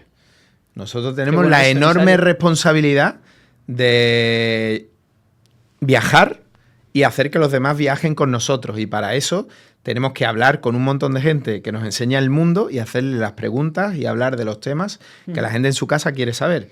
O sea, yo cuando viajo, mi primera reflexión es, vale, yo soy mis espectadores, yo soy mi audiencia. Entonces, yo soy ahora mismo su representante. Y entonces tengo que tocar un montón de asuntos que ellos quieren escuchar. Esa es la clave. Sí, entonces sí, somos protagonistas también, somos personajes dentro de la trama, unos chicos, unas chicas que se montan en un avión y van a encontrarse con andaluces por ahí y también formamos parte de lo que ocurre en esa grabación. ¿Te ha pasado, Luis, que a raíz de programas que hayas hecho en diferentes países te ha hablado mucha gente de, oye, mira, gracias a vosotros he decidido dar el paso e irme a vivir al extranjero, irme a vivir a otro país o aceptar esta oferta de trabajo, por ejemplo, en cualquier sitio del mundo que antes no hacía, pero gracias a vosotros sí? ¿Eso te ha llegado a pasar? Eso es muy bonito y nos pasa mucho. Gente que, claro, han pasado 20 años ya desde que empezamos el programa, que entrevistamos ahora en estos años recientes y nos dicen, yo estoy aquí por vosotros. Hostia. ¿Cómo es eso? Yo estoy aquí porque un día vi un programa de Andaluces por el Mundo en mi casa con 15 años o con 20 años o con 25 y me di cuenta que yo podía vivir en el extranjero. Y entonces he enfocado mi vida a venirme a este país que siempre me ha apasionado o estudiar una carrera que un tipo contó que le fue muy bien y montó su negocio fuera o simplemente estaba perdido, no sabía qué hacer con mi vida, estaba en paro y vi un día a un tío de Cádiz que contó cómo se buscó la vida desde cero en tal sitio y dije yo, si este tío puede, yo también. Así que yo me voy. O sea, hemos inspirado a través de las historias de los andaluces a un montón de gente a encontrar una vida diferente y eso es una pasada, ¿eh? Qué bonito. Y nos pasa mucho, mucho, mucho. Qué bonito, tío. Sí. Wow. Yo conocí a una persona que está en Francia por Andaluces por el Mundo. Me dijo, yo me quedé aquí de Sevilla. Y dije, yo vi cómo le iba a la chica y me animé y también estaba en un momento en su vida que no ni para adelante ni para atrás. Y otra cosa de la que estoy muy orgulloso es que eso ocurre de manera natural, pero nosotros contamos las verdades del barquero. Nosotros no damos una imagen edulcorada de vivir fuera de tu tierra y de irte a otro país. Nosotros contamos lo duro que es y le preguntamos a la gente y le queremos que nos cuenten, oye, cómo son los comienzos, qué es lo que más te ha costado, cuál es la parte mala, que la gente en su casa vea efectivamente que estar fuera de tu tierra es muy duro y es muy difícil y que no está al alcance de cualquiera, ¿eh? Hay mucha gente que sería incapaz de hacerlo. Entonces, no damos una versión edulcorada de, ¡oh, qué bonito es! Happy Yo qué sé, Flowers, Qué bien ¿no? qué bien le va a todo el claro, mundo que se estoy va en al extranjero. Miami, mira qué bonita la playa, mira el barco, mira no sé qué, no sé Claro. cuánto. No. Vamos a ver, que sí, que hay gente como en Miami, como en Sevilla, como en todos lados, que le va muy bien, tiene más dinero, tiene menos, y otra gente que no tanto. Pero no se trata de eso. Se trata de emprender un camino, y el camino tiene un recorrido que no siempre es fácil. Y nos gusta contar lo bueno y lo malo. Hay gente que ha tenido muchas dificultades, oye, hay otra gente que ha tenido menos dificultades, ¿no? Cada historia es un mundo. Sí. Entonces, nosotros queremos contar historias individuales, pero ponemos el foco en los dos lados, en lo malo y en lo bueno. A mí me gusta, Luis, mucho cómo la gente se acuerda de su plato, el plato que le cocinaba su madre, Hombre, por favor. de sus fiestas típicas, de su virgen, de su... O sea, me encanta ese momento porque la gente te lo cuenta como diciendo, oye, que es que yo echo de menos mucho las migas que me hacía mi abuela. Y eso es muy bonito, ¿no? Porque al fin y al cabo os ve a vosotros y ve como Andalucía, ¿no? A nosotros, además, no sé si os pasa a vosotros, nos encanta comparar todo el tiempo. La comparación funciona para explicar las cosas. Si tú quieres contar cómo es la vida en otro sitio, comparar funciona para que la gente lo entienda con sus referentes locales, ¿no? Pues tiene un sentido a la medida. Esto es lo típico, ¿no? Tiene el hotel a lo mejor en las afueras de la ciudad, esto es Largaba de aquí, ¿no? Esto es, yo, ¿dónde está el hotel? En Largaba de allí, en Villanueva de no sé qué. O este va, mira, esto es la golondrina de aquí, ¿no? Esto, todo el día comparando. Todo el día comparando para que la gente se haga una idea o para tú mismo hacerte una idea. Pues eso pasa con las comidas, al final. La comida es por comparación también. Anda que aquí te va a comer el puchero de tu madre, no sé qué, no sé cuánto. Aquí no, aquí lo que hay es el arroz con no sé qué. Estamos todo el día así, pero la comida es un motor de felicidad brutal. Y por el mundo, pues tiene ese componente de, oye, probar cosas nuevas, descubrir otras gastronomías, pero los andaluces, evidentemente, claro, echan de menos la nuestra porque es que la nuestra es muy buena y muy importante. Entonces, claro, es normal que se acuerden continuamente ya. Aparte le metes el componente personal, humano, familiar y no es lo mismo que te digan, yo echo de menos comerme una paella tal, a que te digan, yo echo de menos estar con mi madre y con mi padre comiéndome en su chiringuito favorito una sardina a las 3 de la tarde, viendo el mar y oliendo un poquito, ¿sabes? Que va mucho más allá de la comida en sí, es el momento, la sensación que te provoca. Los olores, incluso. Sí, totalmente. ¿Vas a echar de menos ahora que estás en la parte de dirección ir a diferentes países trabajando, Luis? De momento no, porque es muy reciente, pero lo voy a echar de menos seguro, claro. De hecho, es probable que haga algún viaje, que todavía somos un equipo grande, pero por suerte hay mucha faena, hay mucho trabajo y es posible que yo me haga también algún capítulo y que ayude a los compañeros, lógicamente, porque, pues ya te digo, es que cada domingo tiene que haber un capítulo ahí puesto, ¿eh? Son 52 semanas al año, es que no paramos de emitir, ¿eh? Paramos alguna semana puntual por algún evento concreto, pero son muchas cosas y sí, lo voy a echar de menos porque ha sido mi vida muchos años. Pero también hay que saber cerrar las etapas, ¿eh? Yo ahí intento evitar la nostalgia porque entonces no te terminas nunca de adaptar a lo nuevo, lo que hablamos al principio. Sí. Hay que adaptarse a las cosas nuevas. Ahora pues tengo otro rol en la empresa y oye, que es importante también y tengo que arrimar el hombro desde otra parte. Claro. Entonces hay que saber cerrar la etapa. Ya han sido 108 capítulos, un montón de países del mundo, un montón de vivencias. ¿Cuántos pasaportes, Luis? Llevo 3 llenitos, desde los 25 hasta los 44 años. Sí, yo creo que es una etapa de mi vida que puedo dar ya por superada, ¿no? Y yo quiero seguir haciendo televisión, quiero seguir saliendo en la tele, quiero seguir haciendo proyectos, comunicando, pero quizá en Andaluces ya es una etapa que debo saber cerrar, ¿no? Aunque puntualmente haga alguna cosita. Parece que se ha retirado un futbolista, ¿no? Esa etapa es un poco esa sensación, al final es verdad que... En la tele también, como en todos los ámbitos, es verdad que en el deporte si hay un componente de edad, ¿no? Claro, físico, digamos, y en la tele no tanto, aunque también, pero sigue sí. Jordi Hurtado, ¿eh? Y Jordi Hurtado sigue. Imagínate, Jordi Hurtado tiene 28 años todavía, ¿no? Imagínate ese hombre, ¿no? Un fenómeno. Vuelvo a lo mismo, conseguí un formato 3 décadas que llevará ese hombre haciendo el mismo programa, que siga cumpliendo su misión y que el tío además siga con la misma cara, ¿eh? Totalmente. No, te digo una cosa, si tú buscas una foto de Jordi Hurtado hace 30 años ha cambiado, ¿eh? Que está siempre el meme y el chiste, pero el tío ha cambiado, ¿eh? Y ahora sus gafitas de colores, pero sí. ¿Y situaciones te habrás encontrado, ¿no, Luis? Rocambolesca unas cuantas. Sí, ¿no? Muchas, claro. Ya te digo, viajar por el mundo con una cámara implica que te pasen cosas continuamente y desde lugares, digamos, poco seguros o poco democráticos en los que grabar en la calle es un reto y un problema y tienes que sacar tu mano izquierda, tu paciencia, tu poquito de locura a veces también, arriesgarte y tirar para adelante hasta que, yo qué sé, todo tipo de avatares que tienes que ir sorteando. Siempre digo que te llueva. Para nosotros que te llueva es matador. Nuestro peor enemigo es la lluvia, una porque putada. te mata una grabación. Claro, nosotros vivimos de los exteriores, de enseñar el mundo. Y te vas una semana y cuando hace mal tiempo, evidentemente condicionamos el calendario en función del tiempo, pero eso no es ciencia. Eso no es O ciencia, sea, exacta. eso no es... Si voy en abril a Manchester no llueve, no. Que te vas a Manchester y a lo mejor llueve 6 días. De 7 que estás allí. ¿Qué haces? ¿No grabas? Pues alguna vez hemos tenido que tirar alguna grabación porque estás diluviando, evidentemente, o buscar otro día, tal, pero no es fácil.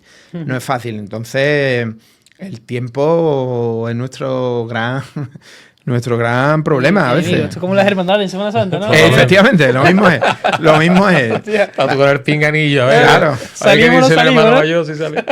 Luis, que el tema burocracia también, ¿no? Me imagino, ¿no? El tema de los países, ¿no? Sus leyes. Sí, los permisos. Muchas veces cometemos el error de ver el mundo como lo vemos aquí y no es así. O sea, España es... No te puedes imaginar la maravilla de país que es España tenemos, hasta que te vas ¿eh? fuera. O sea, España es el país perfecto. En España todo va bien, de verdad te lo digo, todo va bien. Hay un montón de problemas, pero en España todo va bien. Tenemos nuestras necesidades básicas cubiertas. Tenemos sanidad pública, educación pública, tenemos un país súper variado, súper bonito, una gente estupenda, una democracia súper consolidada, unas leyes que nos protegen, una libertad en todos los sentidos descomunal.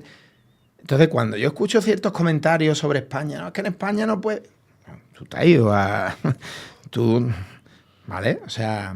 Pero que te hablo de Estados Unidos mismo, ¿eh? Que Claro. te quiero decir que no te tienes que pensar siempre en la dictadura, que por supuesto, desgraciadas y fatídicas dictaduras del mundo que tienen oprimidos a sus ciudadanos y es una gran faena. Pero de verdad te lo digo, en España tenemos unas condiciones de vida espectaculares, de verdad te lo digo. Y mira que tenemos problemas, ¿eh? Por Sí, supuesto sí, que sí. sí. Pero a nivel general hemos conseguido llegar a un estatus de país maravilloso. Y ahora vete a Estados Unidos y ponte malo allí, ¿eh?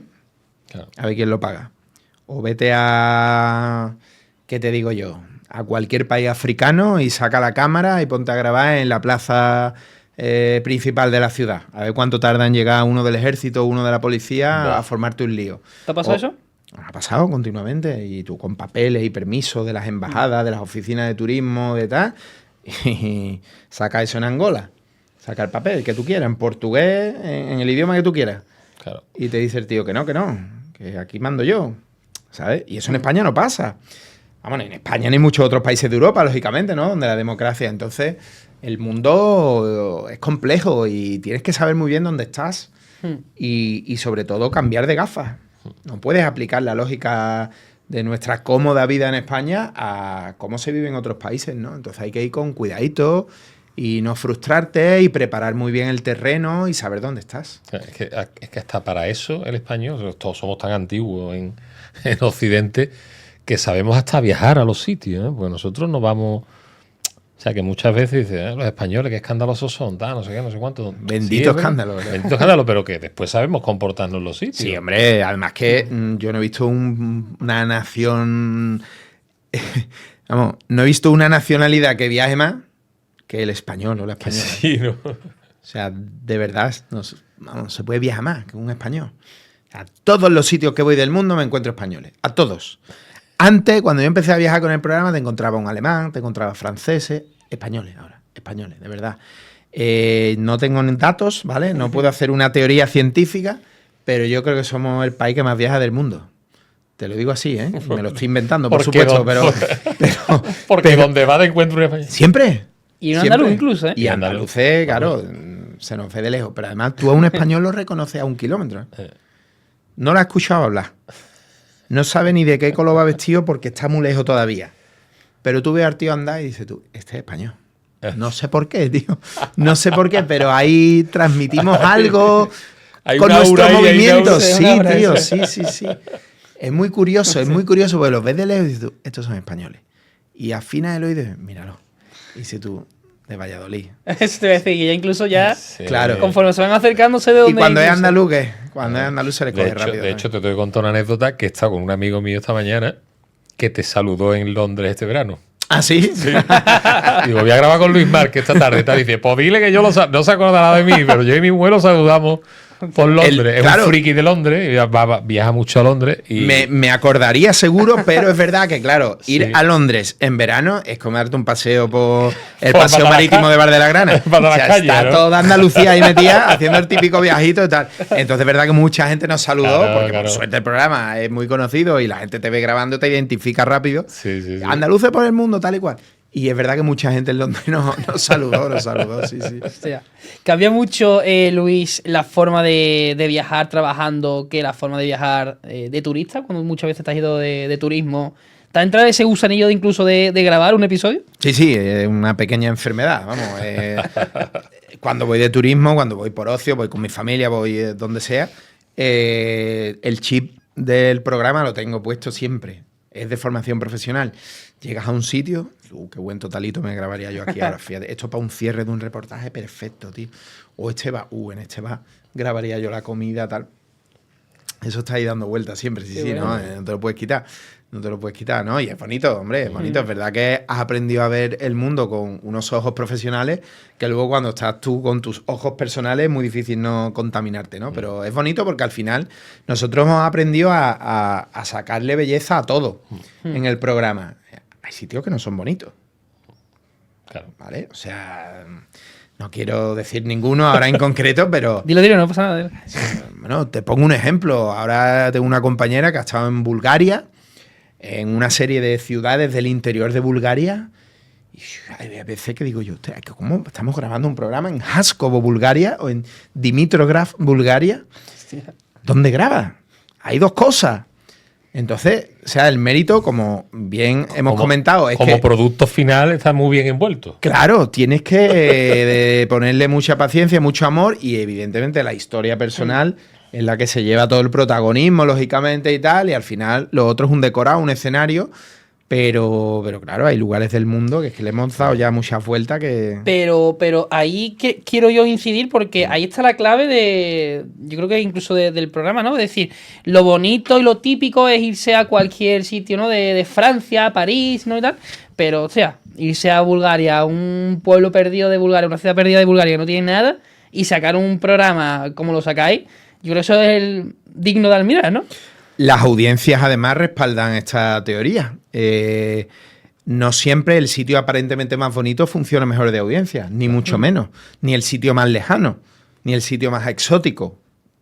Muchas veces los sitios cercanos funcionan más porque la gente a lo mejor tiene esa conexión porque ya han estado o quieren estar. Y luego es verdad que vamos a sitios aparentemente, dices tú, pero este sitio existía, o sea, un sitio típica ciudad alemana o francesa o inglesa ya de cuarta división, ¿no? Que dices tú, pero si ahí no hay ni equipo de fútbol. O sea, ¿quién vive ahí? Pero claro, como le hemos dado tantas vueltas. O cuatro. Tiene que haber 4 para que vayamos.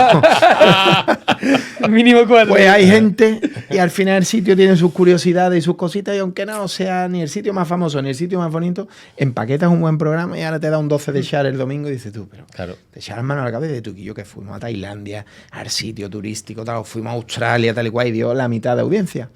Y ha estado en, yo qué sé, Warwickshire de Inglaterra o en... Lo inhóspito, lo que tú no conoces, lo que tal, dice la gente con esto. Ya te enganchas y dices, este pueblo de Inglaterra que no... Sí, es muy curioso. Al final la curiosidad te engancha. Te engancha. La ventaja de todo esto es que ya hemos creado las citas. Y eso es una gran virtud como programa de televisión, que la gente te espere. Te espere. La gente ya sabe que el domingo por la noche andaluce por el mundo y le da igual el destino. Sabe que va a haber 4 historias y que va a haber un sitio del mundo. Esta semana será en Europa, la semana que viene en América, la otra en África, luego un pueblo, luego una ciudad, luego un hombre, luego una mujer. Cosas van pasando ahí, pero el formato ya ha marcado la cita con la gente y eso ese es el mérito del programa, claro. A mí me gusta mucho cuando presentan a las parejas y demás y casi todos han comido pescado frito, ¿sabes? ¿Y qué te gusta el pescado frito? ¿No? Qué bien funciona un guiri hablando cosas de Andalucía, ¿verdad? El pescado frito está muy rico. Claro, claro. Y salmorejo, salmorejo. Eso nos encanta, nos tiramos al suelo de risa. Sí, totalmente. Luis, y mira qué sencillo. Que sabemos que tenemos la mejor cocina del mundo, porque eso no lo puede discutir nadie. ¿Con qué cocina o qué cocina se puede... Te ha llamado a ti la atención de decir tú, Guillo, pues esto me ha sorprendido para bien? Yo soy muy italianófilo, ¿vale? Claro. A mí Italia me vuelve loco. Somos dos. México. Somos tres. Hombre, Italia. Ya somos 4, ¿no, Antonio? Somos 4. Antonio, es que Italia es una cosa muy gorda. Italia y España yo los pongo en empate, ¿eh? Yo me quito el sombrero con Italia y los pongo en empate. Luego, la cocina latina tipo mexicano, peruano, que está muy de moda ahora también. Me gusta mucho. La cocina asiática también tiene... Bueno, ha pasado de ser algo exótico a ser algo cotidiano para nosotros, ¿verdad? Porque comer especialidades de Tailandia, de Vietnam, de China, de Japón, de Corea, ya es... Los tartar ya lo tenemos. Al lado tenemos un coreano. Sí. Antes había un tailandés enfrente. O sea, que hay un montón de comida asiática que ya es familiar para nosotros, ¿no?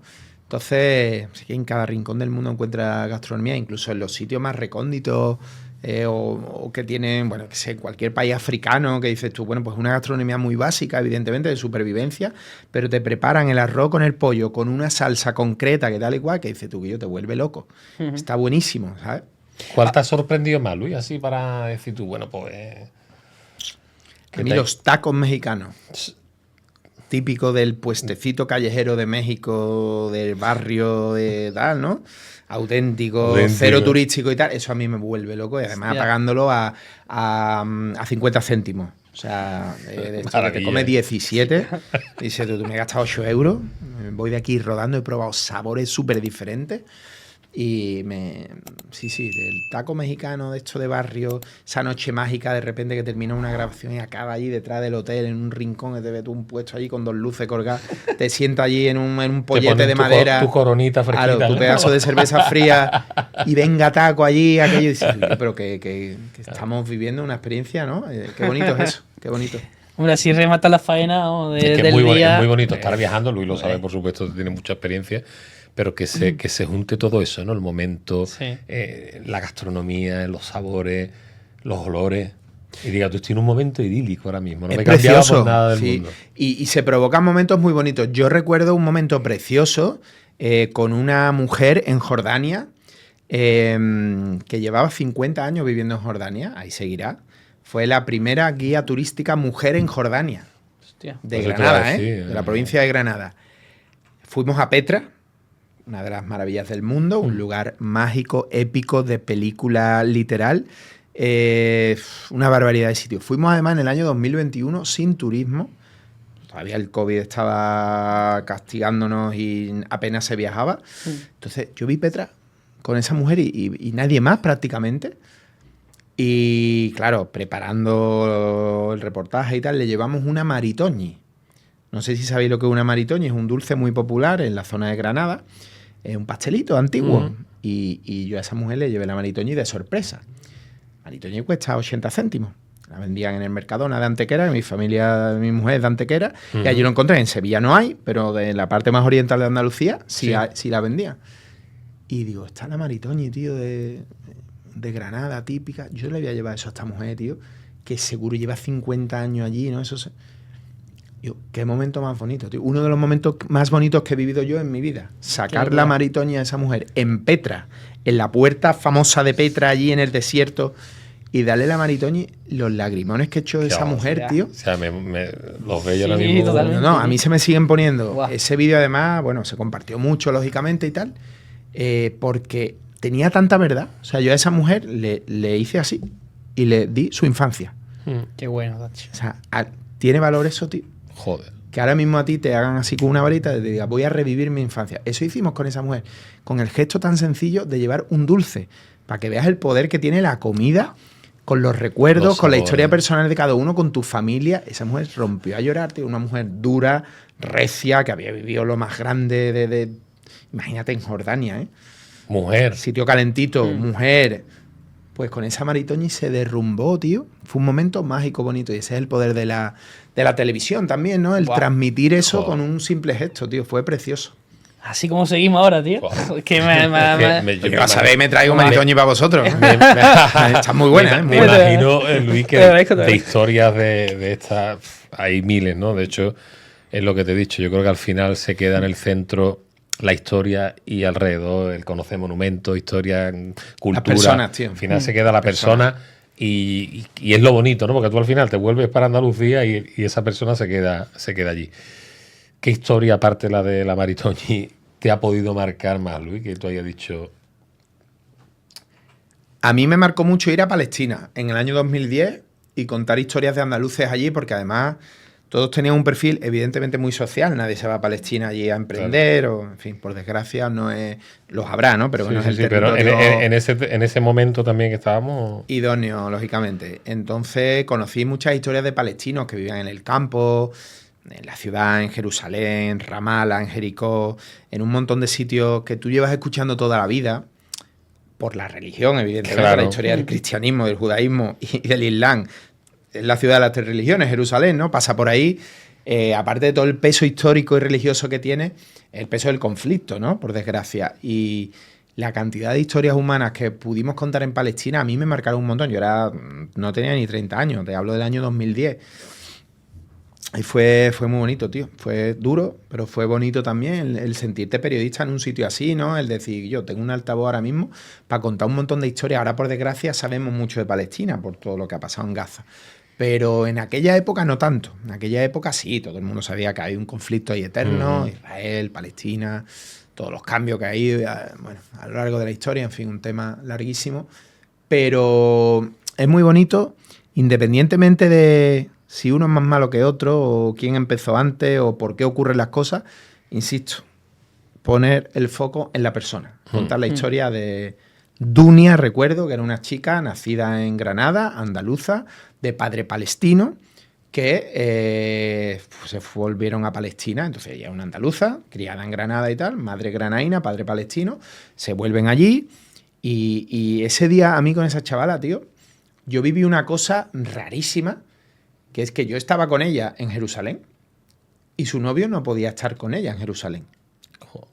Y yo no me puedo, porque palestino, claro, no tiene el permiso que tiene que tener para estar en esa zona y tal. Ella, para ir a verlo, tiene que montar un pollo porque él vivía en Belén. Bueno, unas historias, tío, que de fronteras, de ejércitos y tal.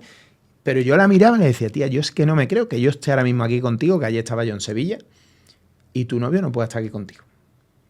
A mí eso, tío, me volvía loco, tío. Y ahora te puedes poner a analizar y habrá un motivo y un porqué. Y un porqué. Pero yo decía, tío, es muy fuerte, ¿eh? O sea, tú me estás contando un drama, que te quieres casar, que tal, que tienes aquí un problema que no veas, pues para ver a tu novio tienes que liar una que no veas. Y yo estoy aquí contigo, tío, ahora mismo que he levantado el teléfono y me he venido para acá. Entonces, claro, hay tantos dramas en el mundo, microdramas, tío. Por eso, que te hace reflexionar. Por eso viene al hilo perfecto lo que has dicho antes, de que tenemos un país maravilloso. Sí, imagínate, que tenemos tío, unas libertades y ojalá la tuvieran muchos países. Podemos criticar exacto, al gobierno de la Junta, al gobierno de la nación, al gobierno de tu pueblo, de tu ciudad, y debemos hacerlo. Y debemos quejarnos y necesitamos mejorar, que haya menos paro, que haya mejores condiciones para los profesionales de la sanidad y mil historias más que tenemos que reivindicar. Pero si tú te aíslas y te abstraes un poco y piensas en general, creo que en España es el sitio en el que mejor se vive del mundo. Si tú pones en la coctelera todos los elementos que supone vivir bien, creo que España es el mejor sitio para vivir del mundo. Y por supuesto, si concretamos un poquito, ya sabéis dónde, ¿no? Hombre. Esto va para clip, Ojo que boca. Esto va para clip. Sin Ojo duda. que boca. Zamora, ¿no? León, ¿no? León en Soria, ¿no? Andalucía bendita, por Dios, qué suerte tenemos. Totalmente, Luis. Además que, escuchándote, me imagino que también habrás podido incluso tener ya amistad, ¿no? Con muchos de las personas que han estado por el mundo y que has entrevistado. Entiendo que sí, ¿no? Que te has quedado también con esa persona, con esa amistad, ¿no? Sí, muchos son amigos míos a día de hoy que han vuelto y se han quedado aquí. Tengo grandes amigos que ahora viven aquí en Andalucía. Qué bonita Sí, ese reencuentro, tiene que ser bonito, ¿no? Es Sí, decir, porque cuando te vas fuera y te llega el equipo de Andaluces por el Mundo a grabarte, para ellos es un momento muy especial. Para ellos es como el gran homenaje a sus vidas. Es como un premio. claro. Salir en Andaluces por el Mundo se ha convertido en un premio para ellos. Hay gente que no quiere, ¿eh? Y no pasa nada. Pero para la mayoría de la gente lo ve como, wow, que vienen a... Qué guay, que me van a hacer contar mi historia. O sea, es una cosa muy bonita. Igual que para mí venir a este podcast y contar mi historia es un privilegio y un orgullo porque que te den esa importancia es muy bonito. Para los andaluces por el mundo, que vaya el programa de referencia de viajes de Canal Sur allí, de su tierra, a contar su historia es muy bonito. Entonces la gente nos recibe con mucho cariño. Entonces ese día, un simple día, un solo día, es muy intenso. Y hay gente con la que conectan mucho, con la mayoría, pero hay gente además que especialmente hay una conexión ya personal que se convierten en tus amigos en un solo día, tío, y que mantienes el contacto y que un día de repente se vuelven aquí y los visitas y tal. Yo he vuelto a visitar a gente, nos hemos juntado, claro, sí. Luis, antes que nos vayamos, Dunia, ¿cómo acabó la historia? ¿Vino para España? ¿Se llegó a Pues casar? mira, fíjate que en aquella época la parte mala, tío, es que las redes no estaban tan fuertes y yo no tengo el contacto de ella, tío. No tengo el contacto de ella. Y ese programa, además, es de los programas que tiene mi padre en el DVD. Sí. Pero que no está subido en ningún sitio. Hay varias temporadas que no están subidas en ningún sitio de los programas más antiguos. Ni en Canal Sur Más, nada. No, en Canal Sur Más está a partir de estos últimos años, de estas últimas temporadas. Entonces hay varios programas que están un poco en el limbo.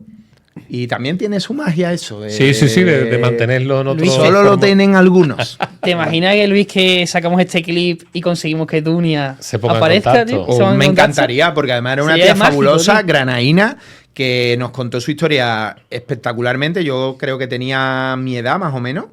Incluso sería más... Yo fui allí con 28, 29 años, a lo mejor ya tenía 25. Creo recordar, una chica morena, con rasgos árabes y una tía muy guay, además, y que contó toda la problemática de Palestina con mucha raza, con mucho orgullo. Ella, evidentemente, Palestina orgullosa, ¿no? Por su padre, su tierra. Y fue muy bonito, pero es verdad que perdí el contacto, tío. No sé si la llegué a tener en Facebook. En aquella época el Facebook es verdad también que la gente se ponía, se quitaba. Y yo no, como aquello cayó un poco, no he tenido más contacto con ella. No. Bueno, pues este clip llega. Vamos Lo mismo a le llega, de los claro que clips. sí, que nos cuente cómo está ahora. Cómo está Ojalá ahora, si esté se bien. llegó a casar, si todo le va bien, esperemos. Ojalá esté Ojalá bien. que sí, ojalá que sí. Desgraciadamente, ¿no, Carlos? Tenemos que ya ir finalizando, ¿no? Es que nos encantaría seguir, Luis, lo que pasa es que sabemos evidentemente que tú también tienes vida, joder. Estoy encantado de charlar con vosotros. Y también tienes otro... Es como si ya hubiera estado aquí una vez, tío. Totalmente, Sí, Tengo esa sensación, fíjate, de verdad, con ustedes. Digo, es como si los conociera de antes. Como si ya hubiéramos hablado de estas cosas, para que veáis lo a gusto que se está uno aquí, tío. Qué guay. Pues, ¿te puedes creer que tengo la misma sensación, tío? Como un déjà vu. Un Maravilla, déjà vu, total. eso es un muy buen síntoma, ¿eh? Eso es que estamos cómodos, ¿eh? Sí, Eso la verdad que, totalmente. La verdad que sí. Carlos, secciones, ¿no? Vamos con las secciones ya, ¿no? Sí, totalmente. Empezamos con el palabro, ¿no? Sí. O con el momento who. El palabro. ¿El palabro? Venga, vamos con el palabro, Luis. Un palabro que siempre utilices, típico andaluz, que no te lo puedas quitar de la boca, que estés todo el santo día con tus amigos, con tu familia, con tu mujer, todo el día con ese palabro. Mamona. Es mi palabra favorita. Con mi mujer la utilizo menos, con mi familia la utilizo menos. Ahí hay que guardar un poquito de compostura, ¿no? Hay que guardar un poquito con la gente cercana, ¿no? ¿Vale? Pero con mis amigos es que es una palabra que utilizo desde pequeño, que es muy es redonda. sevillanísima. Es muy redonda. Y es que es muy rotunda, redonda, sonora, fuerte y además que vale para todo. Y tú cuentas cualquier cosa, no sé qué, no sé cuánto, mamona. Además que el final, ¿no? Siempre Claro, en el venga final. ya, mamona. Ella, hombre, Es mamona. muy sevillano, sí. Aparte del famosísimo Noniná, ¿no? Que La triple que ya se ha convertido en una marca, ¿no? Andaluza, por supuesto. Pero que yo la utilizaba mucho de pequeño también. Noniná. Es muy nuestra, nos define mucho. Y luego tenemos otra sección, Luis, que es el momento Ojú. El momento Ojú es algo que te hayas pasado en un momento vergonzoso, que nunca hayas contado, que digas tú. Y esto fue muy Ojú. Hombre, a Luis le tienen que pasar muchas cosas. Ya nos va a contar. Voy a contar el peor momento de mi vida como Sí. profesional por la impotencia que supuso. Y fue en el año 2022, fuimos a Corea del Sur a grabar un programa de Andaluces por el Mundo. Y a la vuelta, después de 10 días de grabación, con un programa estupendo, fabuloso, un destino guapísimo y una gente estupenda, nos robaron todo el material. ¿Qué dices, tío? Nos robaron la cámara, nos robaron el programa, nos robaron los discos duros, nos robaron todo. ¿Dónde? En Atocha. Ese lugar de Madrid tan peligroso que muchas veces me pregunta la gente... Que fue en Madrid, ¿En que no fue en Corea, Luis, ¿no? ¿Cuántos Fue en Madrid. países dice que has estado? Bueno, yo creo que son 80 o 90. Y te roban en España y nosotros aquí En sacando- Madrid. La gente siempre me pregunta, ¿cuál es el sitio más peligroso del mundo que has estado? Atocha. Atocha, Renfe. Un abrazo a todos. Madre mía, qué odisea. Nos robaron a mi compañero Javi y a mí, nos robaron el programa. Fue un drama, lloramos. Joder, tío. Una impotencia tremenda, no ya por el valor económico y material de las cosas, que también es También, mucho, claro. pero sobre todo por los 10 días de curro, tío, con un montón de gente, un trabajo de un montón de compañeros y de andaluces allí, que se fue por la alcantarilla. Entonces, bueno, lo pudimos solucionar, fuimos 6 meses después, repetimos el programa. Guay. Finalmente no lo habíamos perdido todo, un 25%, digamos, estaba guardado en una tarjeta que había por ahí en un bolsillo que nos dimos cuenta 2 días después. Y mira, algo ganamos, que en aquel momento fue un subidón. Y repetimos el programa, teníamos que ir a Japón, Corea y Japón son países vecinos, y entonces aprovechamos el viaje a Japón para ir a Corea y tal, pero fue terrible, fue O sea, un palo Eso fue de Ojú. tremendo, Hombre, eso fue- ojú. Y Ricardo Medina, que en paz descanse, levantó el teléfono, nos dio todo el apoyo del mundo, toda la tranquilidad del mundo, toda la gente de la empresa, todos los jefes, las jefas nos dijeron: chapó por vosotros, estas cosas pasan, es algo humano, no os sintáis culpables, porque a uno cuando le roban siempre se siente culpable. Claro. Siempre parece que pudo hacer más, evidentemente, ¿no? Pero es muy duro. Joder. Es muy duro que te roben, es muy duro que roben el trabajo de 10 días de tanta gente y fue un palo terrible, pero que con el apoyo de todos y con la energía de todo el equipo lo pudimos solucionar. Yo voy a decir, Qué tío, qué bueno, importante tío, que qué dentro de la importante. gravedad tuvisteis ese apoyo. Tener un pedazo Y de menos mal. equipo detrás. Vamos. Y menos mal. 100%, tío. Y además en ese momento, de verdad, yo estaba llorando con mi compañero de rabia, de impotencia. Y esas primeras llamadas de contar lo que ha pasado, ¿no? Estábamos en Madrid, teníamos que volvernos, estuvimos con la policía, pusimos la denuncia, en fin, todo lo normal, ¿no? Pero esos minutos después de, bueno, ¿y qué hacer? Es que nos tenemos que ir para Sevilla, o sea, es que nos lo han robado, es que no va a aparecer ahora mismo. Ojalá la policía haga... La policía, pues, evidentemente haría su trabajo lo mejor posible, pero ya sabes que cuando te roban es muy complicado que aparezcan las cosas. Y esas primeras llamadas, esa vuelta en el AVE, la recuerdo como apoyo total de toda la gente. Ni un reproche, tío. Joder, Cero. qué bueno, tío. Y eso fue muy bonito también. Pues qué unión y qué grupo también, en ese sentido, que hay muchas veces que no es así, o sea que en ese sentido, joder, qué bien que se solucionara, por supuesto. Carlos, vamos con el test, ¿no? Con el test del andaluz. Esa famosa sección que tenemos, desde luego, mi favorita, hay que decirlo, Sí. las cosas como son, mi favorita, porque aquí también conocemos a la persona, ¿no? Y esos gustos personales que también tiene Luis en este caso. Dale tú, empieza tú si quieres. Venga, pues vamos a ello. ¿Playa de Cádiz o Sierra de Jaén? Playa de Cádiz. ¿Tapeo en Granada o pescadito frito en Sevilla? Pescadito frito en Sevilla. Una palabra andaluza que siempre explica cuando está fuera. En no ni nada. ¿Qué es lo que más echas de menos cuando estás fuera? A mi familia. A mi mujer y a mi hijo, sobre todo, que son con los que convivo todos los días, y que no se enfade mi mujer, pero a mi hijo a lo mejor un poquito más, ¿eh? No por nada, sino porque esa ternura de alguien tan pequeño es imbatible. O sea, te emocionas, ¿eh? Luis? Sí, bueno, no he llorado yo nada por los hoteles del mundo, madre mía, echando de menos.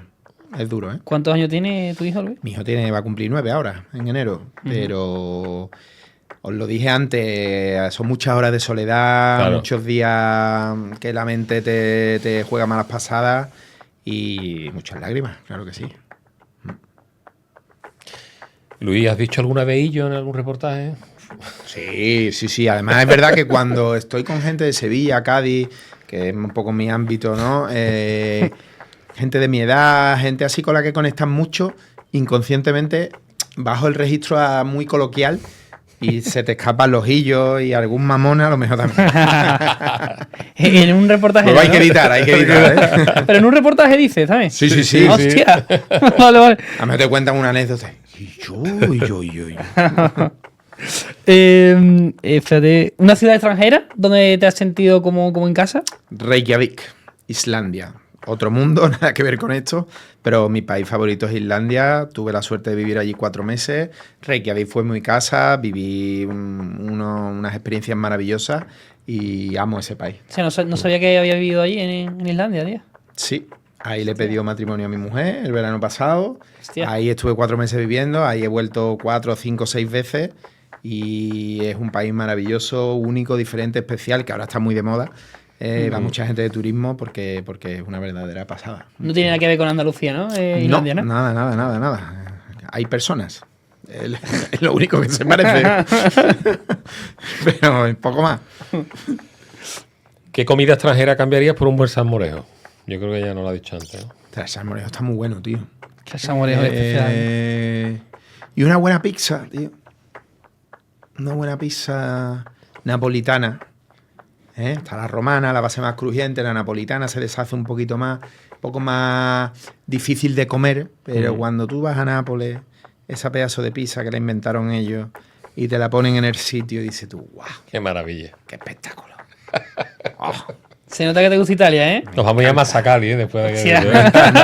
El otro día vi a mi amiga Marta aquí en el podcast formando el lío, por supuesto, como hace ella siempre, que es una empresaria de categoría y más buena gente que todas las cosas. Totalmente. Muy buena amiga. Muy buena persona, sinceramente.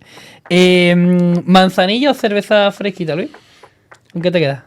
Cerveza fresquita de primera, pero en las ocasiones especiales, Especiales, ¿no? feriantes, su pedazo de manzanilla me encanta. Sí, Sí. la feria. Sí, prefiero manzanilla antes que la cerveza. Totalmente. Semana Santa o feria. Feria. Ujú. ¿Qué es lo más surrealista que te ha pasado en el extranjero? Que se me ha quedado esa pregunta por ahí. Que me confunden con un actor, con un presentador americano que se llama Andy Cohen, que es un tipo muy popular en Estados Unidos y 3 veces, no estoy exagerando, 3 veces diferentes, una en Vancouver, otra en Seattle y otra en Hawái. 3 veces me han parado personas para decirme si era Andy Cohen, que ven grabando con la cámara, es verdad que eso te da pistas, porque Hostia. es un profesional de la televisión, si buscáis la foto Sí. la podéis poner. Pero no, Hay él- varias fotos en las que me parezco mucho, otras no tanto. Él es un poco mayor que yo, tiene pelo blanco, es un poco mayor que yo, pero es un tío muy popular en Estados Unidos y es verdad que hay momentos de mi vida en los que me he parecido mucho y es surrealista que te confundan con él y te lo digan. Bueno, es curioso, es gracioso. ¿Te han llegado a pararte para que te Hacer hagas una foto con Andy Cohen, ¿no? Tranquilamente, con Hostia. su ídolo Andy Cohen y decirle yo, mire usted, yo soy de España, tal y cual. ¿Cómo? No eres tú, pero usted. No. Bueno, me puedo hacer la foto de todas maneras. Sí, háztela. Y le dice a tu cuñado Por que ha si estado con acaso. Andy Cohen. Ya está Por con si Andy acaso, Cohen, por ya si está. Cogerlo ahí. Hostia. Andy Cohen. Además que me lo han sacado en redes. En redes me lo han sacado aquí en España también. Hay el típico, memes, ¿no? Hay memes, ¿no? Claro, que Hay memes, ¿no? algún amigo o alguien de las redes que lo ha visto a él y le ha dicho, coño, este se parece a Luis Márquez. Y mira, Luis Márquez P, este tiene toda tu cara. Y digo, mira, porque yo te prometo que me lo han dicho por ahí también. Es Claro, curioso, es que no te hay que andar en la cámara de los balones caña con eso. No, ahí no se han enterado todavía. Además que el nombre es muy de la cámara de los balones. Muy de co- Verá tú mañana, verá tú mañana. De cogerlo ahí, de cogerlo ahí. Cogerlo ahí. ¿Qué andaluz te gustaría entrevistar fuera de Andalucía, fuera de España? Ostras, muy buena esa. Pues. Hombre, Antonio Bandera hubiera sido una respuesta clásica. Lo que pasa es que Antonio Bandera ya Se vino de Los se Ángeles, vino ¿no? y está aquí, está muy integrado otra vez aquí y tal. Alejandro. Pues. No sé, tío. No sé. Fíjate, y me gusta no tener una respuesta. Vale. Te voy a cambiar la reflexión. Muy buena esa, Porque al final las historias más inesperadas o las menos conocidas son las grandes historias humanas, fíjate, y es lo que hacemos en el programa. Me ha gustado esa respuesta, Luis. Cuando estás fuera de Andalucía, ¿qué lugar precisamente de la tierra recomiendas a las personas? La Plaza España de Sevilla me parece un sitio espectacular, único, diferente, precioso, bonito a rabiar. Y creo que es un sitio muy especial del que tenemos que presumir mucho. Siempre lo digo, mira que tenemos cosas en Andalucía o en Sevilla en concreto, que es donde yo vivo, Giralda, etcétera. Bueno, patrimonio brutal. Pero siempre digo la Plaza España. La gente se queda con la boca abierta cuando ve la Plaza España. Hay muchas plazas. Me gustan mucho las plazas de los sitios. Hay una plaza en Nápoles también que es muy bonita, que no recuerdo ahora el nombre, Piazza del Popolo, me parece que estoy ahí, que también es así como abierta, que parece que te está abrazando, ¿no? San Pedro, el Vaticano, etcétera. Pero la Plaza España, ese abrazo también de la Plaza España es precioso, tío. De la Plaza España. Y esos mosaicos, esos detalles, esos colores, es un Ese sitio, canal. es precioso, tío. Es uno de los sitios más bonitos del mundo.